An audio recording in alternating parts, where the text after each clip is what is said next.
أزول بجيب الخازن مرحبا يسود تفوقلان لا سيناتور مجلس نمس حسا يعقوبي يتنمر من شيغان في تواديات نتبنسا غير تمسمون نمغار أخا من d'ailleurs. Alors, bonsoir à toutes et à tous. Je vous souhaite la bienvenue et c'est un plaisir de vous avoir parmi nous dans le cadre de cet événement spécial organisé par l'association Amrar.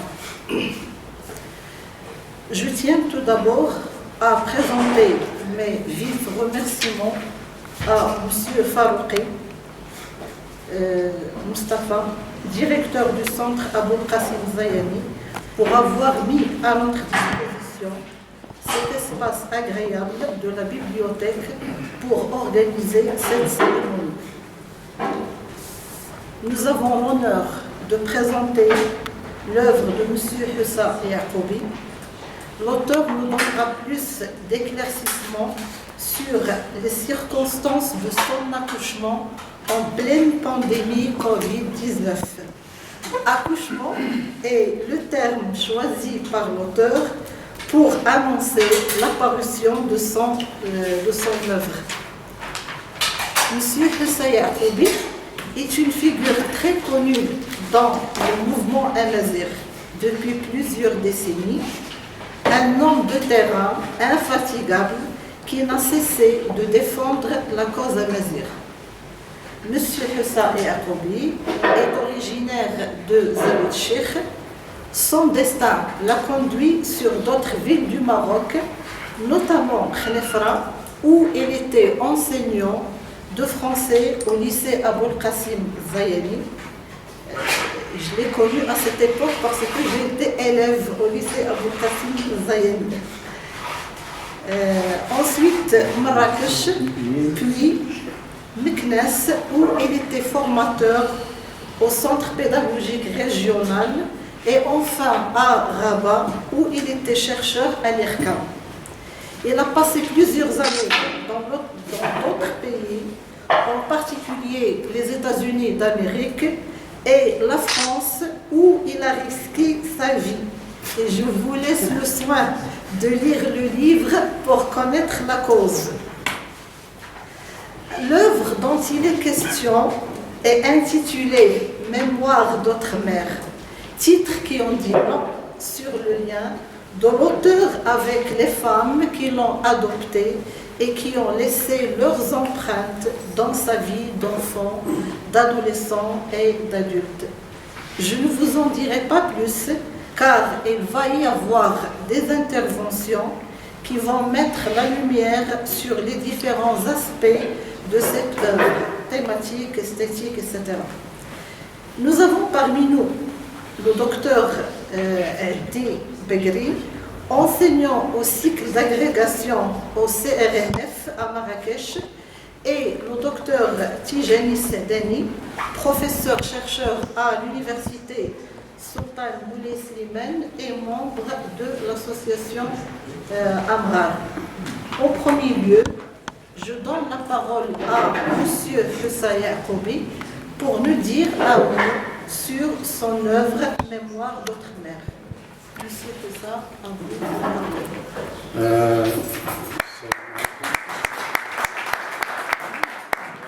Azul, je suis vraiment ému parce que je suis entouré de mes élèves, je dirais même mes enfants, quelque part. Et ça remet beaucoup de choses parce que non seulement j'ai connu Madame Fatima Tijani dans des circonstances de travail et de militantisme, mais cette rencontre que je dois remercier M. Farouqi, elle a lieu à Abou Qasim. C'est là où j'ai enseigné dans les années difficiles que vous allez trouver dans le livre. Et j'ai gardé un amour pour cette ville qui n'a jamais été satisfait, comme ce besoin de téter quand on prive un enfant qui vient de perdre sa mère, c'est-à-dire un sevrage précoce. C'est quelque chose que vous allez trouver dans le livre. Alors voilà, je suis vraiment honoré d'avoir Madame Fatima, d'avoir été avec qui j'ai partagé aussi des aventures. Nous avons mangé un chien, il faut le dire. Quelqu'un qui nous a vendu un chien, un chiot, il nous a dit Wallah, rasa foulous, ma foulous, la tqandals. Quant à Tijani, c'est avec beaucoup d'émotions que je l'ai découvert après le CPR en train de travailler à Sidi Yahya Saad. Il faisait du théâtre avec ses élèves, avec le professeur de l'éducation islamique, avec le professeur de l'arabe. C'est-à-dire, c'est quelqu'un qui m'a montré l'image d'un professeur amoureux de sa langue maternelle, mais d'une ouverture extraordinaire sur la culture régionale et marocaine. Voilà, je ne sais pas si j'ai bien fait de dire que j'ai mangé du chien, mais... voilà, merci Madame Fatima. تلميذ مس حسين يعقوبي خصيب سيرت خبزتش ديواني متيوي أفناكز بخت ديسيوي. Alors, je remercie M. Hussein Yacoubi pour son intervention intéressante où il a abordé les circonstances de l'écriture de son œuvre. M. Hussein Yacoubi est une source inépuisable de connaissances et d'informations. C'est tout à fait normal, vu son expérience et ses multiples voyages qui lui ont permis de s'ouvrir sur d'autres horizons et de s'épanouir sur d'autres cultures. Alors maintenant, je passe à la deuxième intervention et je cède la parole à M. Edi pour faire un décryptage de l'œuvre Mémoire d'Outre-mer. Son intervention a pour titre La naissance de l'auteur solidaire dans Mémoire d'Outre-mer. À vous, monsieur, la parole. الناس فاطمة السلام عليكم مسؤولات دعنا تريني مزيان والله غاس فرح النشاط زندا نسيو نجمعو معاهم سي بدي زينان كاين تيجاني دسا راه هو نقول ميمار يا كيف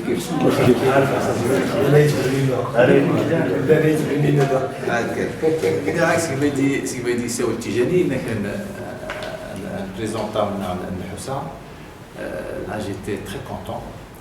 Et je suis vraiment très touché d'être parmi vous et de me trouver dans cet espace de culture extraordinaire. Je remercie surtout les organisateurs.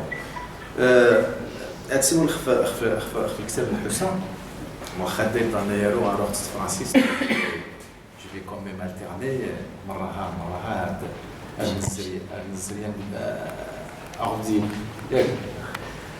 Je vais parler de la naissance de l'auteur. La naissance de l'auteur que j'ai appelé aussi solidaire. Et la naissance de l'auteur, ça c'est un concept un peu critique.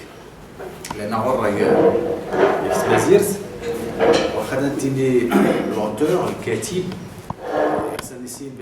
l'Occident, on a parlé de la mort.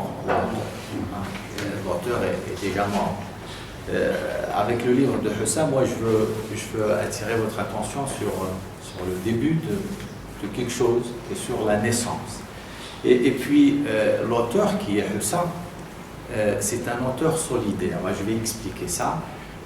Maître solidaire, c'est pas un auteur, on a eu une silhouette d'euro, en fait, ici, on le fait en France. Et ça, on le fait en France, il y a un souci aussi, il y a des silhouettes dans la communauté. Donc, c'est un auteur, mais chérir le jeu, d'accord, mais aussi, il y a le nous. Il y a ce nous communautaire qui est présent dans le livre de Hussam. Et puis, Hussam, c'est un auteur, il a fait beaucoup, d'accord, il a beaucoup hésité, il a fait beaucoup d'efforts pour conquérir l'écriture. C'est le métier de l'écriture. Et puis, l'écriture, il n'a pas pensé à écrire et à parler de soi, mais il a partagé cette écriture avec les autres. Et puis tout le roman, une très grande partie du roman, il a joué l'interprète. Hein, Aidrasna, je ne sais pas, ça s'appelle la femme.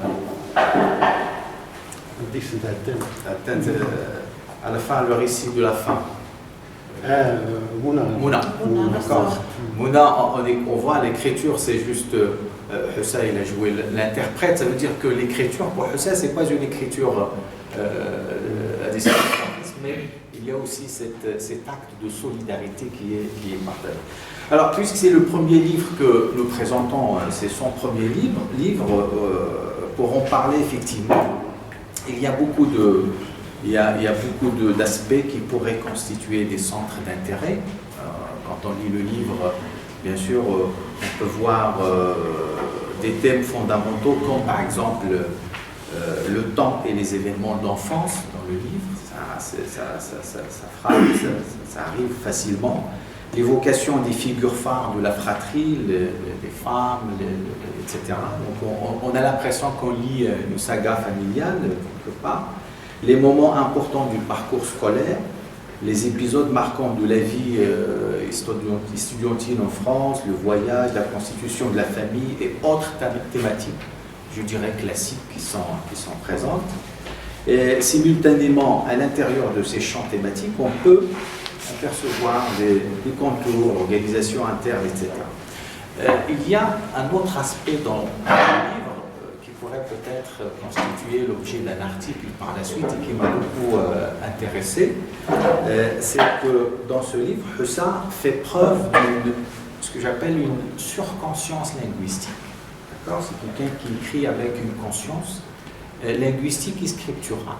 Et qui se pose toujours des questions sur son écriture. Donc il y a une question qui revient.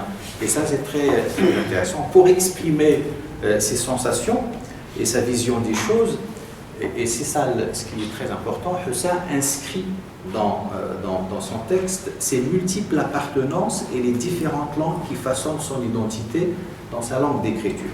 Et transforme l'espace de son texte en un lieu d'interaction de plusieurs éléments culturels. Donc on lit le texte et puis on voit des langues, on voit des cultures, on voit... Et tout ça interagit dans l'espace texte d'une manière composite et homogène et extraordinaire. Ce mélange sert à construire un sens justement cosmopolite, composé et généreux de la famille et de l'identité en général. Ce sens cosmopolite, on peut le comprendre rapidement à travers le personnage de l'immigré sénégalais, sa réaction, d'accord ?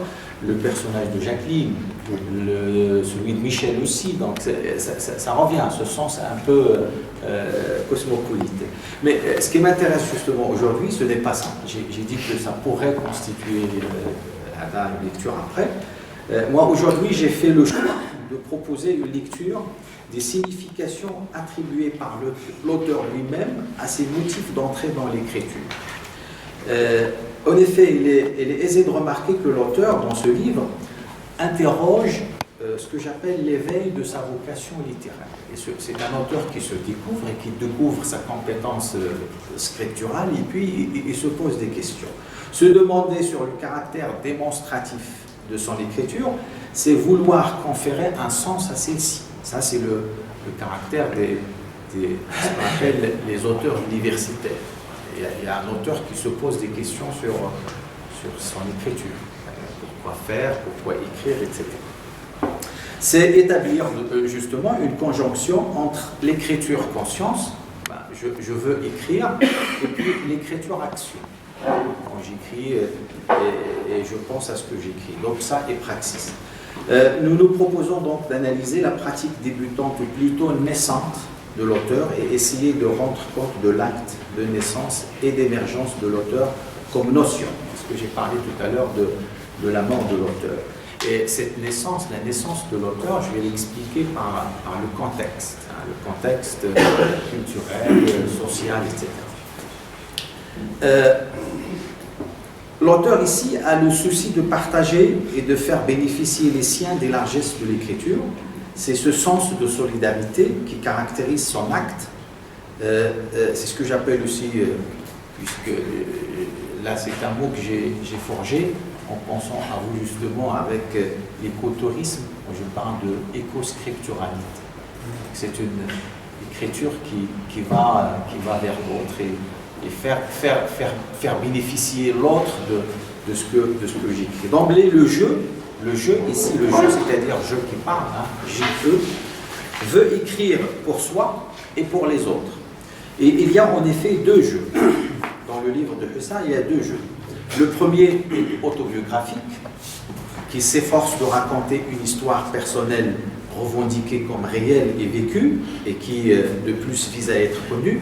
Le deuxième est solidaire et public, qui partage l'acte d'écrire avec les autres et qui de plus vise à les rendre connus et à en faire des actants qui comptent en les dotant d'une épaisseur psychologique et littéraire importante. Ça, c'est le travail, on va le dire peut-être à la fin, et j'explique ça avec le contexte, et puis avec toute l'intertextualité qui est présente dans le livre. Ça, c'est une dimension aussi très importante, à commencer par mémoire d'autres mères. Je vais essayer d'établir un pont avec mémoire d'autres noms. Mais vous allez voir comment je fais le lien, ça peut peut-être vous interpeller. Alors, faire bénéficier ces siens de son acte d'écriture, c'est là le sens solidaire, je dirais même prométhéen de l'écriture. Et je vais m'expliquer. Prométhéen, Prométhos, et cette évocation de ce Dieu, je vais le dire. Et une volonté excessive de reconstruire l'image de l'aïeul chez Hussam, la quête du père, du patriarche, du symbole, etc. Et de toute la communauté. Faire passer celle-ci, c'est ça peut-être certaines ambitions, certains buts de la part de l'auteur, c'est de faire passer la communauté de l'oralité à la scripturalité, de l'oubli à la mémoire, et de la transhumance à la sédentarité littéraire et culturelle. On peut déceler dans le destin individuel de l'auteur le symptôme de la singularité du devenir d'un groupe social particulier, en voyant à des trajectoires individuelles variées. Et c'est ce qui est très intéressant chez Hussam, c'est qu'il y a des trajectoires individuelles, mais qui tentent toutes vers un lieu culturel de la communauté, etc. Il y a des questions qu'on peut se poser justement pour aller un peu vite. Je ne sais pas, on peut parler jusqu'à...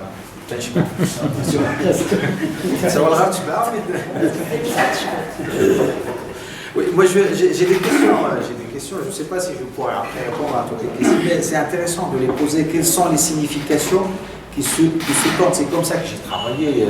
Je me suis posé des questions. Après, j'ai choisi quelques-unes pour en faire des réponses. Alors, quelles sont les significations qui sous-tendent le fait de s'approprier l'écriture et de mettre en forme ses souvenirs et de restituer ceux-ci dans une catégorie prédéfinie de discours? Quel est le lien existant entre le destin fabuleux de l'auteur et celui de sa communauté? Quelle est la place de l'écrit dans les processus de prise de conscience de soi? Quel est l'effet induit chez le lecteur par la lecture de ce genre de récit, sachant que l'auteur lui-même distingue entre deux lecteurs, d'accord? Et il y a des lecteurs, je vais citer après le texte, et cette conscience, il est exprimé quand vous dites, M. Hussam, que j'ai la conscience que je ne m'adresse pas tout simplement aux lecteurs avec qui je partage la langue maternelle, et il y a un lecteur, un autre lecteur, d'accord? Il y a un autre lecteur. Peut-on parler d'une écriture solidaire où le pacte de l'écriture est basé non pas seulement sur la duplicité narrative, je-il, mais sur la multiplicité et la polyphonie? L'auteur dans le roman, dans le livre, c'est un narrateur, mais aussi un conteur, un historien, un documentaliste, un interprète, un écrivain public, etc. Et il y a plusieurs postures. Vous voyez, autant de questions de toute façon. Alors rapidement, je prends le premier élément pour parler de ce que j'ai appelé ici et pour répondre et expliquer tout ce qui est naissance, solidarité, etc.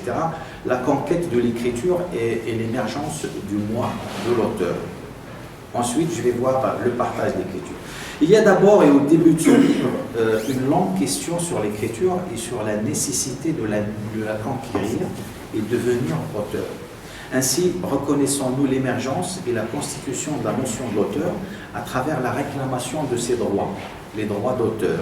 À la page 6, on peut relever 5 droits fondamentaux qui résument en même temps le sens de l'écriture chez notre auteur. Après une longue attente, je cite le texte, le jeu s'est imposé en vainqueur incontesté, se donnant le droit de 5 choses. De défier la morale. Pourquoi je vais écrire pour défier la morale?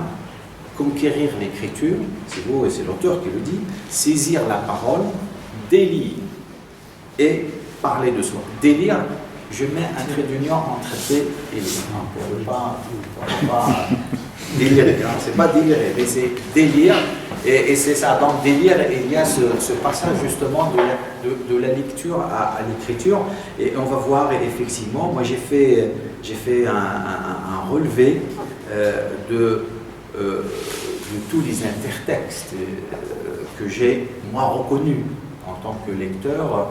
J'ai reconnu énormément une intertextualité très riche. Mais d'abord, pour défier la morale, on voit qu'effectivement, dans Mémoire d'outre-mer, il y a un projet, c'est celui de mettre en récit sa vie, son moi. Donc, on est là dans ce qu'on appelle l'invention du moi, avec Vincent Carreau, l'invention du moi, par opposition à Pascal, parce que, regardez, moi, ce que je pense, et c'est ce que je fais dans mes lectures, je ne lis pas la poésie berbère avec pour y chercher, par exemple, l'absurde de Camus ou l'existentialisme de Sartre. Je replace la poésie dans un contexte qui lui correspond, dans une énonciation. Et puis, la poésie on est à Sartre, on dira le XXe siècle, c'est très difficile. Les poètes berbères, toutes ces théories. Il faut d'abord situer et essayer de trouver des correspondances entre les temps. Peut-être qu'un poème berbère, peut-être qu'il faut revenir en arrière, par rapport, si on veut par exemple comparer, il faut revenir en arrière pour retrouver l'énonciation littéraire du XVIIe ou du XVIe ou du XIXe, peut-être. C'est une hypothèse. Il faut vérifier le décalage. Et puis, moi, le livre de Hussa, je vais expliquer ça après. Pour moi, le livre correspond à la fin du XVIIIe siècle. Je prends ce risque de mettre le livre à la fin du XVIIIe, parce qu'en France, justement, il y a cet éveil, il y a un éveil philosophique, un éveil intellectuel, qui fait que les Français commençaient à oublier ce qu'on appelle la loi pascalienne du moi est haïssable. Il faut savoir qu'il était interdit. C'était interdit de parler de soi dans la tradition occidentale française. C'était haïssable. D'accord.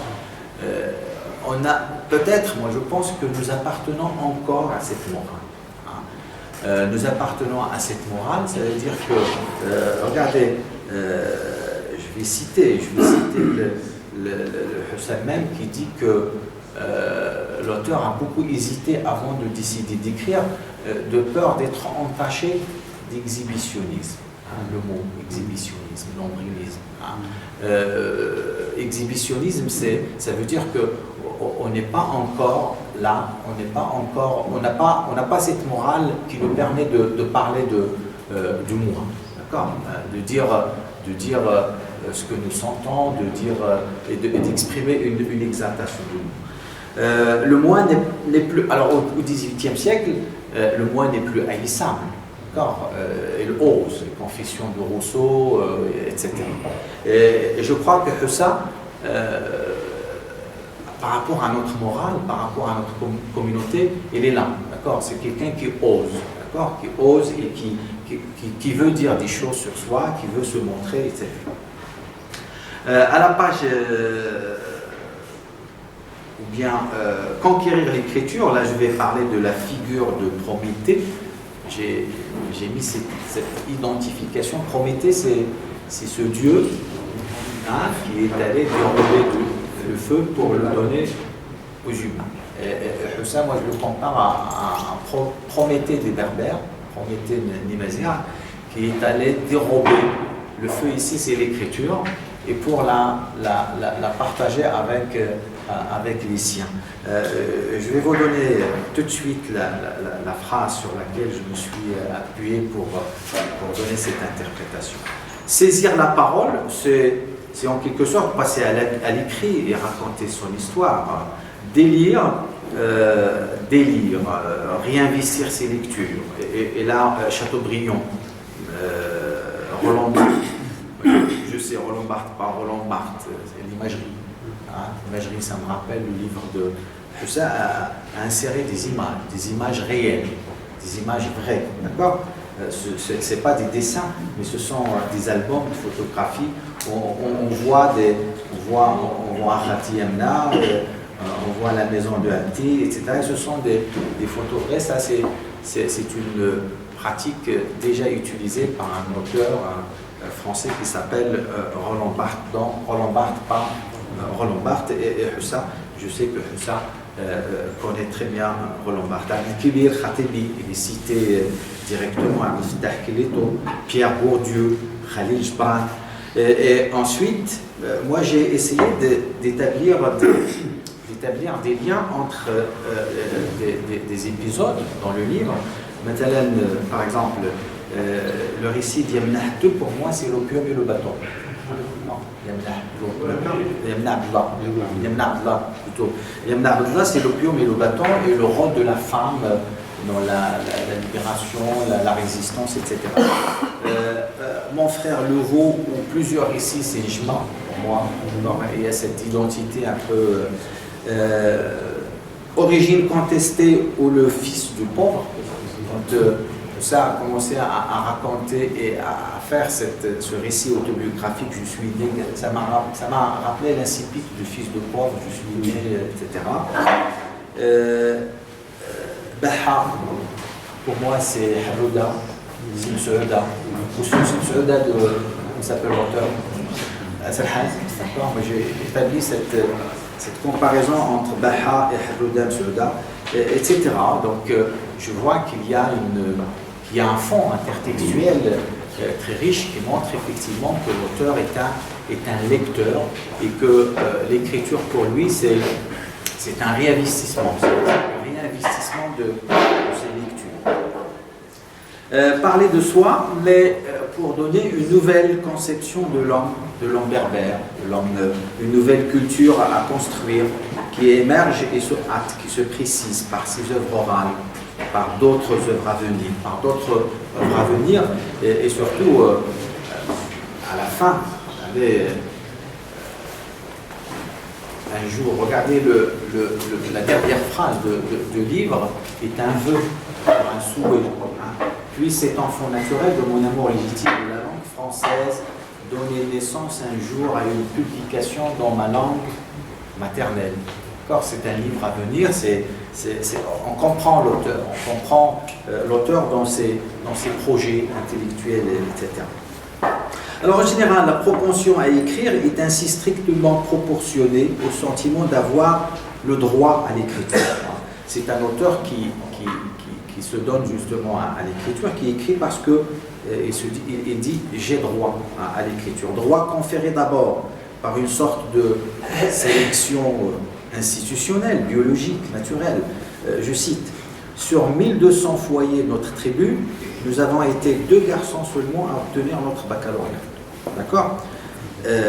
C'est notre auteur qui a rencontré l'ovule de l'écriture et qui a déclenché le processus de la fécondation. C'est ce que j'ai appelé moi la sélection. J'ai cette métaphore de fécondation, puisqu'il est le seul qui a pu réussir et faire l'école. Il est difficile de prétendre faire le tour du livre, c'est vrai, il y a une fusion entre jeux, entre il, entre nous, etc., une interconnexion. Mais en lisant le livre, on sent une tension, une vigueur qui vient de la présence d'une méditation ou une interrogation forte et longue sur la fonction sociale et civilisation de l'écriture. C'est ça ce qui est important. L'auteur qui s'approprie l'écriture essaie d'abord de défier la morale qui condamne l'exhibition du moi.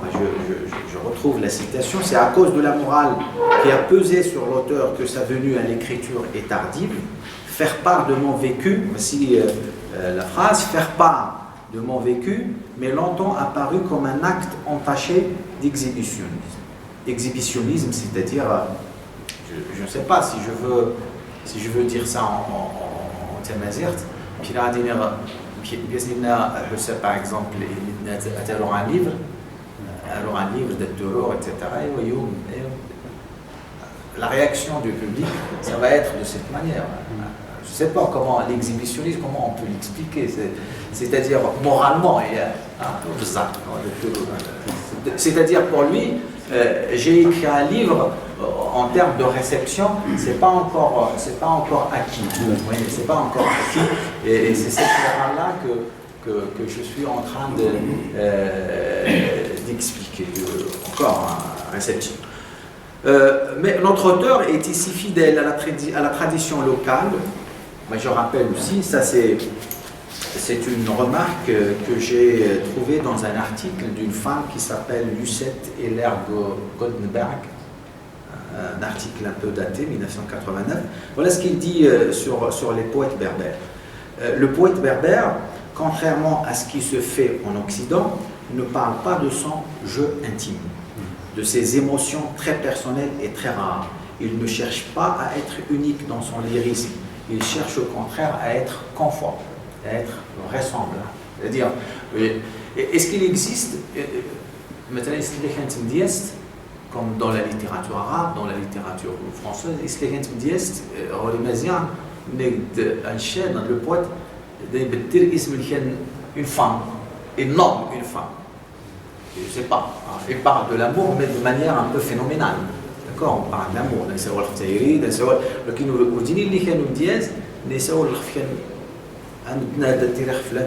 Et il fait une...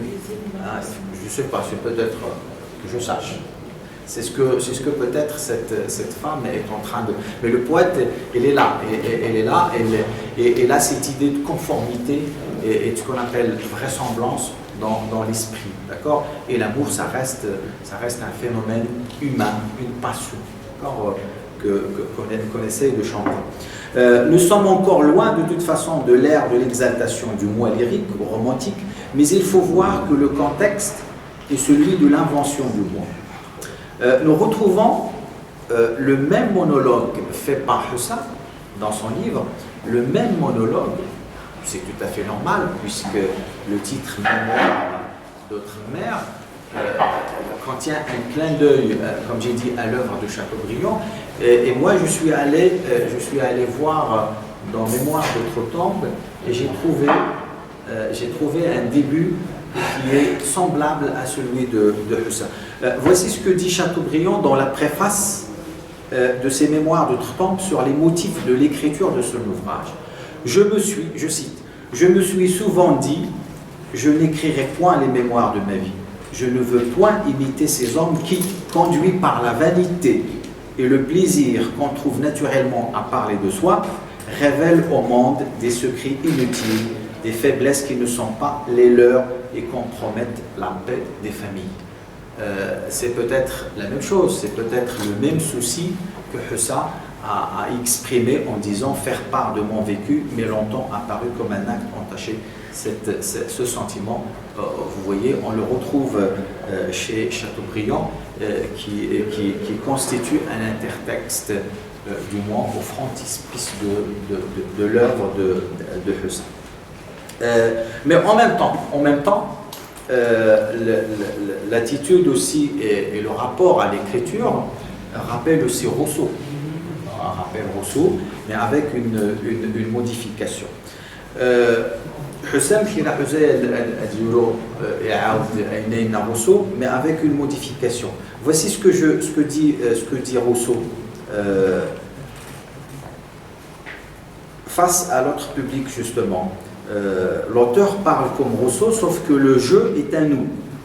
Voici ce que dit Rousseau: je forme une entreprise qui n'a jamais d'exemple et dont l'exécution n'aura point d'imitateur. Je veux montrer à mes semblables un homme dans toute la vérité de la nature, et cet homme, ce sera moi. Ça, c'est Rousseau. Mais Hussam, dans son livre, aurait dit, je veux montrer à mes semblables un homme et sa communauté dans toute la vérité de la nature. Et cet homme et cette communauté, ce sera moi et mes siens.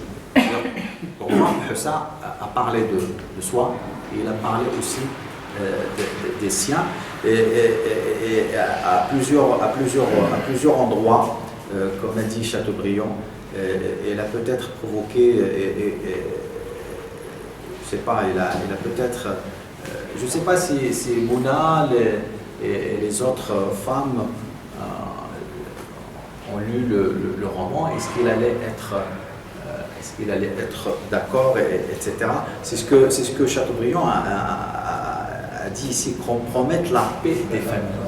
C'est ça normalement l'écriture. Il faut compromettre quelque part quelque chose. Il faut provoquer de toute façon.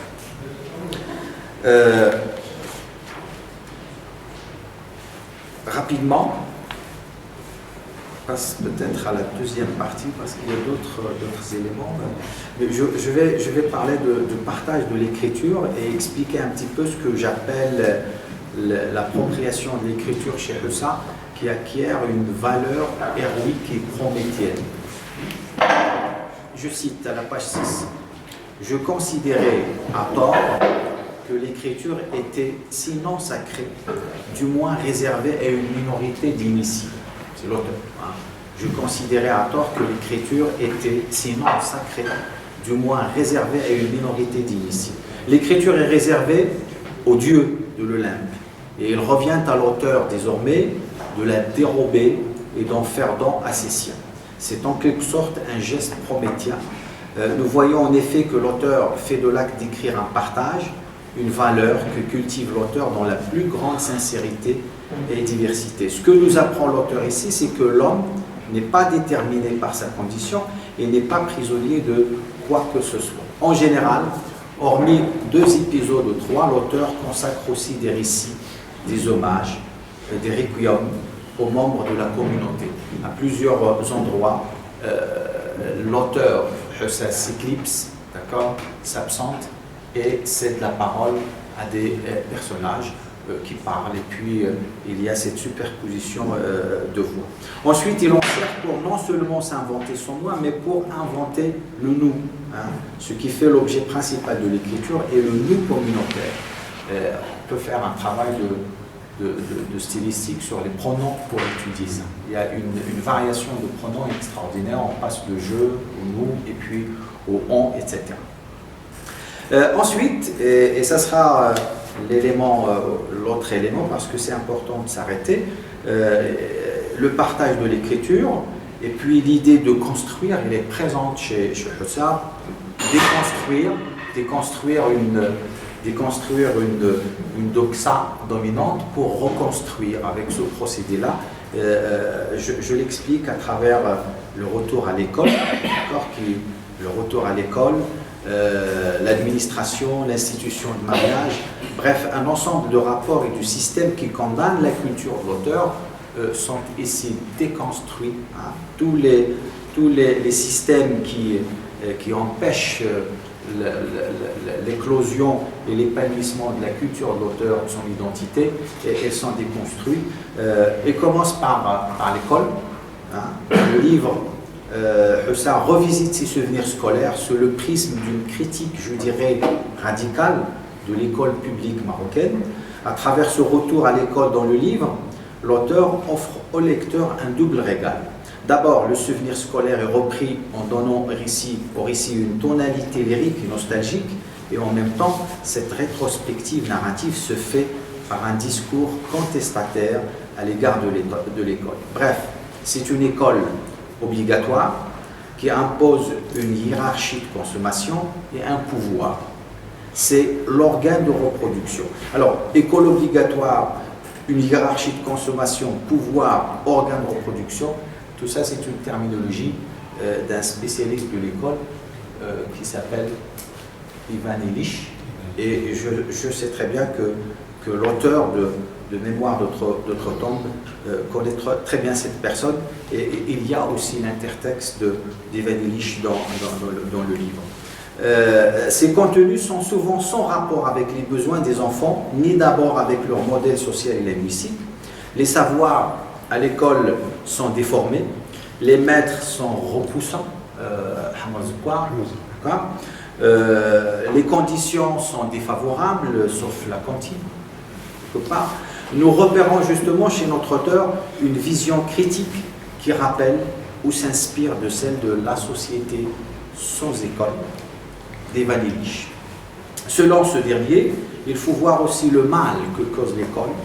Tous les souvenirs scolaires sont humiliants pour les enfants. Et dans le livre, Hussa est un professeur, enseignant, formateur des enseignants, qui possède un point de vue particulier sur l'école.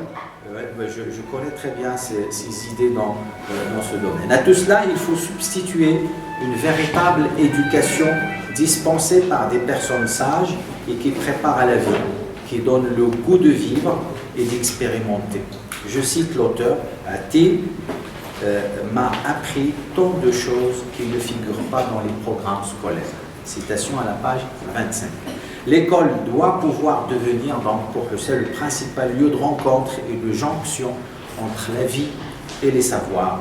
Et c'est ce et le livre contient justement cet appel de réhabiliter l'école quotidienne, l'école naturelle dans l'espace institutionnel.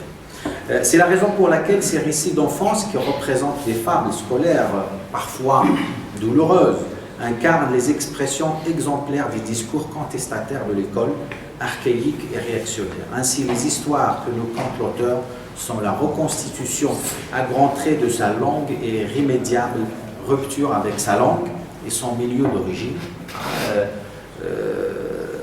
Dans un épisode sur la langue amazigh n'est pas prise en considération par le professeur. Rupture engagée dès sa plus jeune enfance et qui se manifeste par l'enchantement qui est accordé aux années d'enfance et d'études, par le retour continuel sur la figure féminine, maternelle, par une vision nostalgique, parfois rustique et intellectualisée de la vie d'antan, du monde villageois d'autrefois, des rapports sociaux du peuple, mais aussi plus généralement par une blessure ou un déchirement, par un sentiment de trahison et de reniement. C'est la raison pour laquelle le rapport au passé villageois, dans le livre scolaire et familial, thématique prépondérante aussi bien sûr dans le livre, paraît déterminant chez notre auteur dans la conscience qu'il prend de sa trajectoire sociale. Et pour parler d'une certaine capitalisation culturelle. Ça, c'est un autre élément qu'on peut développer, capitalisation culturelle et non pas acculturation scolaire. Hussa est un auteur qui arrive à ce stade-là après avoir capitalisé, c'est-à-dire après avoir ramassé. Et dans le processus de capitalisation culturelle de Hussa, Ma chérie l'école qui a fait de Louis Calais, mais il y a le voyage, il y a la vie, il y a l'expérience, et tout ça fait donc le capital culturel de l'auteur. La capitalisation, c'est-à-dire le processus par lequel on est passé pour devenir ce qu'on est, d'accord ? Pour comment on a ramassé notre culture. Ce n'est pas seulement l'école qui fait de nous ce que nous sommes, hein. C'est aussi d'autres expériences. Hein, je parlais de ça. Alors, pour terminer, on est un peu, parce que peut-être que j'ai beaucoup parlé. Pour terminer, je dis tout simplement que dans le domaine littéraire, écrit Daniel Zanon dans Les Confessions manifeste la même évolution que la promulgation. Alors, la promulgation des droits de l'homme, moi je dirais que Mémoire d'outre-mer de Hussam manifeste la même évolution que la promulgation du manifeste berbère et de la reconnaissance officielle du Tamazigh dans le domaine politique, celle de la culture amazigh comme valeur. Dans la cité politique, l'individu possesseur de droits devient le citoyen. Et Hussam, dans le livre, elle donne à l'amazigh, elle donne aux paysans berbères un droit d'exister dans la littérature. Et c'est ce que j'ai essayé de défendre aujourd'hui et je vous remercie beaucoup. Merci.